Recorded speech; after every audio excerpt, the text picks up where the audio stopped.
Hello friends, welcome to my YouTube channel. ଏହି ଭିଡ଼ିଓରେ ଆମେ ରାଜନୀତି ବିଜ୍ଞାନର ନୀତି ଓ ସମ୍ବିଧାନକୁ ନେଇ କେତେକ ଗୁରୁତ୍ୱପୂର୍ଣ୍ଣ ପ୍ରଶ୍ନୋତ୍ତର ଆଲୋଚନା କରିବା, ଯାହାକି ସମସ୍ତ ପରୀକ୍ଷାମାନଙ୍କୁ ବାରମ୍ବାର ଆସିଥାଏ। ଭିଡ଼ିଓକୁ ଶେଷ ପର୍ଯ୍ୟନ୍ତ ଦେଖନ୍ତୁ ଏବଂ ଭଲ ଲାଗିଲେ ଲାଇକ୍ କରିବା ସହ ଚ୍ୟାନେଲକୁ ସବସ୍କ୍ରାଇବ୍ କରି ସାଙ୍ଗମାନଙ୍କ ସହ ଭିଡ଼ିଓକୁ ସେୟାର କରନ୍ତୁ। Let's start. ଫାର୍ଷ୍ଟ କ୍ୱେଶ୍ଚନ୍, ଭାରତରେ ଏକ ରାଜ୍ୟପାଳ ହେବାରେ ପ୍ରଥମ ମହିଳା କିଏ? ଉତ୍ତର ସରୋଜିନୀ ନାଇଡୁ। ବିଧାନସଭା କେବେ ଭାରତର ସମ୍ବିଧାନକୁ ଅନୁମୋଦନ କଲା? ଉତ୍ତର 26 ନଭେମ୍ବର 1947। ରାଷ୍ଟ୍ରପତି ଏବଂ ଉପରାଷ୍ଟ୍ରପତି ନିର୍ବାଚନରେ ବିବାଦ ମାମଲା କାହାକୁ ଉପସ୍ଥାପିତ ହୋଇଛି? ଉତ୍ତର ଭାରତର ସର୍ବୋଚ୍ଚ ନ୍ୟାୟାଳୟ। ବିଧାନସଭା ଶେଷରେ କେବେ ସମ୍ବିଧାନ ପାସ୍ କଲା? ଉତ୍ତର ନଭେମ୍ବର 26, 1949। ଦେଶରେ ପ୍ରଥମ ଥର ପାଇଁ ଜାତୀୟ ଜରୁରୀକାଳୀନ ପରିସ୍ଥିତି କେବେ ଘୋଷଣା କରାଯାଇଥିଲା? 26 ଅକ୍ଟୋବର 1962। ବିଧାନସଭାର ସ୍ଥାୟୀ ସଭାପତି କିଏ ଥିଲେ? ଉତ୍ତର ଡକ୍ଟର ରାଜେନ୍ଦ୍ର ପ୍ରସାଦ। ସ୍ୱାଧୀନ ଭାରତର ପ୍ରଥମ ଭାରତୀୟ ରାଜ୍ୟପାଳ କିଏ ଥିଲେ? ଚକ୍ରବର୍ତ୍ତୀ ରାଜାଗୋପାଲାଚାରୀ। ସମ୍ବିଧାନର କେଉଁ ଧାରା ଦ୍ୱାରା ରାଷ୍ଟ୍ରପତି ସୁପ୍ରିମକୋର୍ଟ ଠାରୁ ପରାମର୍ଶ ନେବାକୁ ଅଧିକାର ପାଇଛନ୍ତି? ଉତ୍ତର ଧାରା 143। ଅତି କମରେ ଲୋକସଭାର କେତେ ଅଧିବେଶନ କୁହାଯାଏ? ବର୍ଷକୁ 3 ଥର। ଧାରା 368 ସଂସଦକୁ କେଉଁ ଶକ୍ତି ପ୍ରଦାନ କରେ? ରାଜ୍ୟଗୁଡ଼ିକରେ ରାଷ୍ଟ୍ରପତିଙ୍କ ଶାସନ ଲାଗୁ କରିବା। କେଉଁ କମିଟିର ସୁପାରିଶ ଆଧାରରେ ସମ୍ବିଧାନରେ ମୌଳିକ କର୍ତ୍ତବ୍ୟ ଅନ୍ତର୍ଭୁକ୍ତ କରାଯାଇଥିଲା? ଉତ୍ତର ଶରଣ ସିଂ କମିଟି। କେଉଁ କମିଟି ଭାରତରେ 3 ସ୍ତରୀୟ ପଞ୍ଚାୟତିରାଜ ବ୍ୟବସ୍ଥାକୁ ସୁପାରିଶ କରିଛି? ବଳବନ୍ତ ରାୟ ମେହେଟ୍ଟା କମିଟି।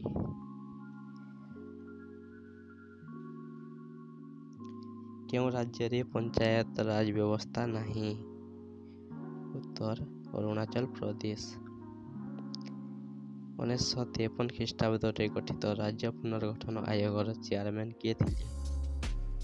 ଉତ୍ତର ଜଷ୍ଟିସ୍ ଫଜଲ ଅଲି।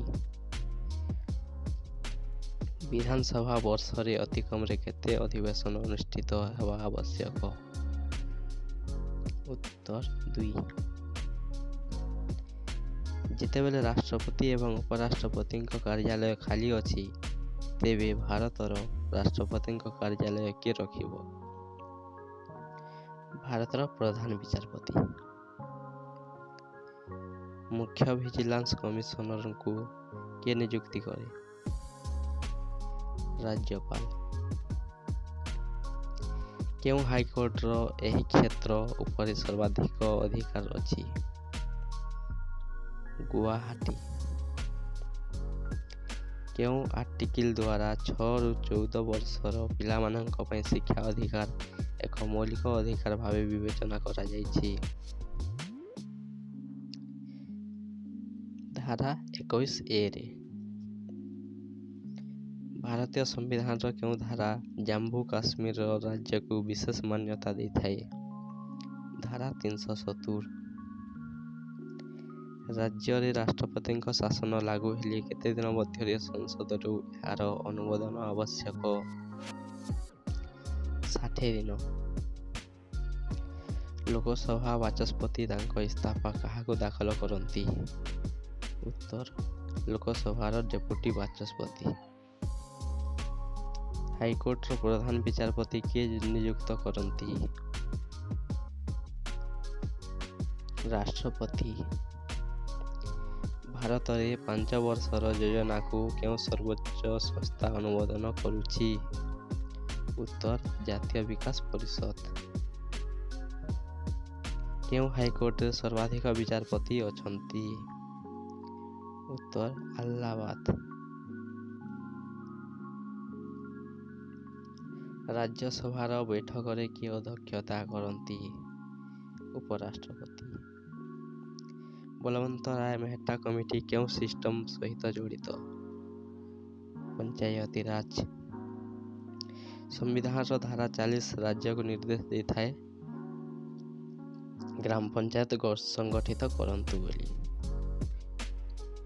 संसद केउं गृह द्वारा राष्ट्रपति पराजित रही पारिबे? संसद उभय गृह द्वारा। उभय गृह में लोकसभा और राज्यसभा। जेकोसी बिल मनी बिल एवं ऊपर चूड़ांत निष्पत्ति किए दिए? वक्ता।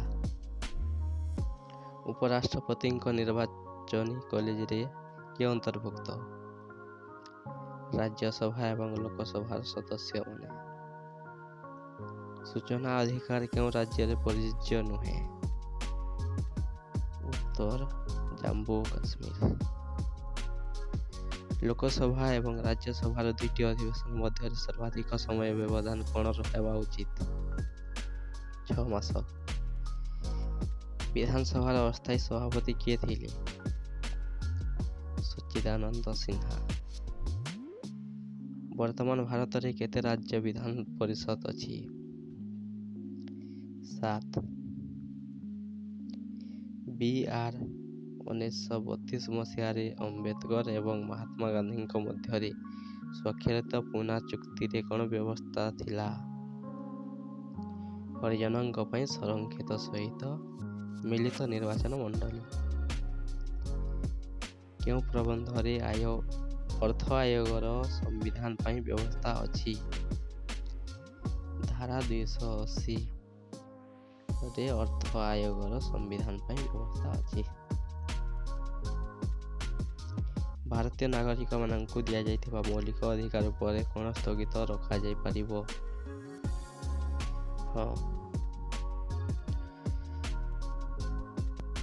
क्यों प्रधान विचारपति दीर्घ समय धरि कार्य करिसंती? V चंद्रचूड़। क्यों भारतीय राज्यर मध्य निजस्व संविधान अछि? गोवा। जम्मू और काश्मीर राज्य धारा अनुसार एक स्वतंत्र राज्य मान्यता पाइछि कि? धारा 370। संविधान प्रिम्बल रे भारत को कौन कहा जाए? सार्वभौमत्व, समाजवादी, धर्मनिरपेक्ष, गणतांत्रिक। 73तम संविधान संशोधन कौन सहित जड़ित? पंचायत राज। राज्यपाल मुख्य परामर्शदाता किए? भारत सर्वोच्च न्यायालय प्रधान विचारपति। पंचायत निर्वाचन पाई निष्पत्ति नेबाकू कहार अधिकार अछि? राज्य सरकार। भारत सरकार का मुख्य आईन अधिकारी किए? भारत प्रधान विचारपति। संविधान धारा 370 क्यों राज्य पाई प्रযোज्य? जम्मू काश्मीर। धनु एवं तीर क्यों दलर प्रतीक? झारखंड मुखी मोर्चा। 1951 मसीह प्रथम अर्थ आयोग गठन करा जायतिला। यार अध्यक्ष किए थिले? केसी नियोगी। संविधान धारा 1 रे भारत को कौन कहा जाए? राज्य गुड़िकर एकता बोली कहा जाए। भारतीय संविधान रे मौलिक अधिकार व्यवस्था क्यों देशर संविधान निया जाइछि? युक्तराष्ट्र अमेरिका। भारत सरकार का संवैधानिक मुख्य किए? भारत प्रधान विचारपति। लोकसभा निर्वाचन रे प्रतिद्वंदिता करने चाहूबा व्यक्ति सर्वनिम्न वयस केते हेबा उचित? 25 वर्ष। भारत राष्ट्रपति को अपराजिता षडंगी अधिकार किए? वक्ता। ଭାରତର ସଂସଦୀୟ ବ୍ୟବସ୍ଥା କେଉଁ ଦେଶ ଦ୍ୱାରା ପ୍ରଭାବିତ ହୋଇଛି? ଇଂଲଣ୍ଡ। ଅଦାଲତର ମୂଳ ଅଧିକାରର ଅର୍ଥ କ'ଣ? ପ୍ରଥମ ଥର ପାଇଁ ସିଧାସଳଖ ମାମଲାର ଶୁଣାଣି କରିବାର କ୍ଷମତା। କେତେ ଦିନ ମଧ୍ୟରେ ରାଷ୍ଟ୍ରପତିଙ୍କ ପଦବୀ ପୂରଣ କରାଯିବା ଉଚିତ? 2 ମାସ। ବର୍ତ୍ତମାନ ପର୍ଯ୍ୟନ୍ତ ଭାରତରେ କେତେ ଥର ଜାତୀୟ ଜରୁରୀକାଳୀନ ପରିସ୍ଥିତି ଘୋଷଣା କରାଯାଇଛି? 3 ଥର। କେଉଁ ଆର୍ଟିକଲ ଭାରତୀୟ ସମ୍ବିଧାନରେ ଅସ୍ପୃଶ୍ୟତା ରଦ୍ଦ ସହିତ ଜଡ଼ିତ? ଧାରା 17। ୟୁନିୟନ ଟେରିଟୋରିର ପ୍ରଶାସନ କିଏ ପରିଚାଳନା କରେ? ରାଷ୍ଟ୍ରପତିଙ୍କ ଦ୍ୱାରା ନିଯୁକ୍ତ ପ୍ରଶାସକ। ରାଷ୍ଟ୍ରପତି ନିର୍ବାଚନରେ ବିବାଦ ହେଲେ କାହାର ପରାମର୍ଶ ନିଆଯାଏ? ଉପରାଷ୍ଟ୍ରପତି। ପ୍ରାକୃତିକ ପରିବେଶର ସୁରକ୍ଷା ତଥା ଉନ୍ନତି କରିବା ଭାରତର ପ୍ରତ୍ୟେକ ନାଗରିକଙ୍କ କର୍ତ୍ତବ୍ୟ ହେବ। ଏହି ବିବୃତ୍ତି ଭାରତୀୟ ସମ୍ବିଧାନର କେଉଁ ଆର୍ଟିକଲ ସହିତ ଜଡ଼ିତ? ଧାରା 48। ସ୍ୱାଧୀନ ଭାରତର ପ୍ରଥମ ନିର୍ବାଚନ କମିଶନର କିଏ? ଉତ୍ତର ସୁକୁମାର ସେନ। ଲୋକସଭା ଓ ରାଜ୍ୟସଭାର ମିଳିତ ବୈଠକ କେବେ ଅନୁଷ୍ଠିତ ହେବ? ଯେତେବେଳେ ଲୋକସଭା ଏବଂ ରାଜ୍ୟସଭା ମଧ୍ୟରେ ମତଭେଦ ଥାଏ। ଲୋକସଭାର ବାଚସ୍ପତି କାହାକୁ ଇସ୍ତଫା ଦିଅନ୍ତି? ପ୍ରଧାନମନ୍ତ୍ରୀଙ୍କୁ। ପଞ୍ଚାୟତ ରାଜ ବ୍ୟବସ୍ଥାରେ କେଉଁ ସ୍ତରରେ ଗ୍ରାମ ପଞ୍ଚାୟତ ଗଠିତ ହୋଇଛି?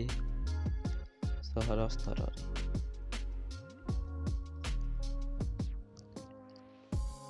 ସମ୍ପତ୍ତି ଅଧିକାର କେଉଁ ପ୍ରକାରର ଅଧିକାର? ଆଇନଗତ ଅଧିକାର। କେଉଁ ଭାଷା ଭାରତୀୟ ସମ୍ବିଧାନର 8ମ ସୂଚୀରେ ଅନ୍ତର୍ଭୁକ୍ତ ନୁହେଁ? ମଣିପୁରୀ। କେଉଁ ଦିନଠାରୁ ଭାରତୀୟ ସମ୍ବିଧାନ କାର୍ଯ୍ୟକାରୀ ହେଲା? ଜାନୁଆରୀ 26, 1950। ଭାରତର ସମ୍ବିଧାନ ଭାରତକୁ କିପରି ବର୍ଣ୍ଣନା କରେ? ରାଜ୍ୟଗୁଡ଼ିକର ଏକତା। କେଉଁ ରାଜ୍ୟରେ ସର୍ବାଧିକ ସଂଖ୍ୟାରେ ବିଧାନସଭା ସଦସ୍ୟ ଅଛନ୍ତି? ଉତ୍ତରପ୍ରଦେଶ। ଲୋକସଭାର ବାଚସ୍ପତି କାହା ଦ୍ୱାରା ନିର୍ବାଚିତ ହୋଇଥାନ୍ତି? ଲୋକସଭାର ସଦସ୍ୟମାନଙ୍କ ଦ୍ୱାରା। ଜନକଲ୍ୟାଣ ରାଜ୍ୟର ଧାରଣା ଏଥିରେ ଅଛି। ରାଜନୀତିର ନିର୍ଦ୍ଦେଶନାମା। ସମ୍ବିଧାନର କେଉଁ ଆର୍ଟିକଲ ଆଧାରରେ ସାମ୍ବିଧାନିକ ଯନ୍ତ୍ରର ବିଫଳତା ଉପରେ ରାଜ୍ୟଗୁଡ଼ିକରେ ରାଷ୍ଟ୍ରପତିଙ୍କ ନିୟମ ଲାଗୁ କରାଯାଇପାରିବ? ଧାରା 356। ଭାରତର ବିଧାନସଭାର ଡ୍ରାଫ୍ଟ କମିଟିର ଅଧ୍ୟକ୍ଷ କିଏ ଥିଲେ? Doctor B.R. ଆମ୍ବେଦକର। ଭାରତୀୟ ସଂସଦର ଉପଗୃହକୁ କ'ଣ କୁହାଯାଏ? ରାଜ୍ୟସଭା। କେଉଁ ସଭା ହେଉଛି ଯାହାର ବାଚସ୍ପତି ସେହି ଗୃହର ସଦସ୍ୟ ନୁହନ୍ତି? ବିଧାନ ପରିଷଦ। ସମ୍ପତ୍ତିର ଅଧିକାର କେଉଁ ସାମ୍ବିଧାନିକ ସଂଶୋଧନ ଦ୍ୱାରା ଅପସାରିତ ହୋଇଛି? 44ତମ। ଲୋକସଭାର ସର୍ବାଧିକ ସଦସ୍ୟ କେତେ? 552। ସମ୍ବିଧାନ ଅନୁଯାୟୀ ବିଧାନସଭାର ସର୍ବାଧିକ ସଦସ୍ୟ କେତେ? 500। ପ୍ରଥମ ଲୋକସଭାର ବାଚସ୍ପତି କିଏ ଥିଲେ? ଗଣେଶ ବାସୁଦେବ ମାଭାଲାନକର। ଭାରତୀୟ ସମ୍ବିଧାନ ଅନୁଯାୟୀ ସଂଘର କାର୍ଯ୍ୟନିର୍ବାହୀ ଶକ୍ତି ନ୍ୟସ୍ତ? ରାଷ୍ଟ୍ରପତି। ଭାରତୀୟ ସମ୍ବିଧାନର କେଉଁ ଆର୍ଟିକଲରେ ଭାରତୀୟ ନାଗରିକମାନଙ୍କର ମୌଳିକ କର୍ତ୍ତବ୍ୟ ଅନ୍ତର୍ଭୁକ୍ତ? ଧାରା 51A ରେ। ଭାରତୀୟ ସମ୍ବିଧାନ କେତେ ଭାଗରେ ବିଭକ୍ତ? 22। ଭାରତୀୟ ସମ୍ବିଧାନର ପ୍ରିମ୍ବଲରେ ଭାରତ କେଉଁ ରୂପରେ ଘୋଷିତ ହୋଇଛି? ଏକ ସାର୍ବଭୌମ ସମାଜବାଦୀ ଧର୍ମନିରପେକ୍ଷ ଗଣତାନ୍ତ୍ରିକ ଗଣତନ୍ତ୍ର।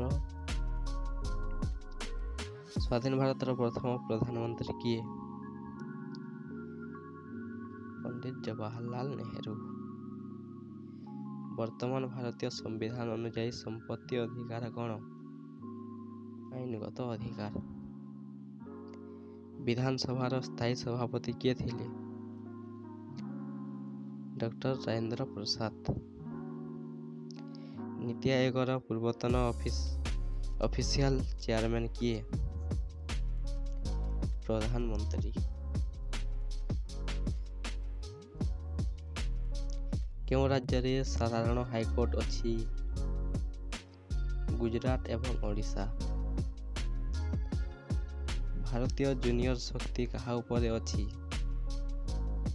राष्ट्रपति। भारत सुप्रीम कोर्ट रे समुदाय विचारपति संख्या केते? 31।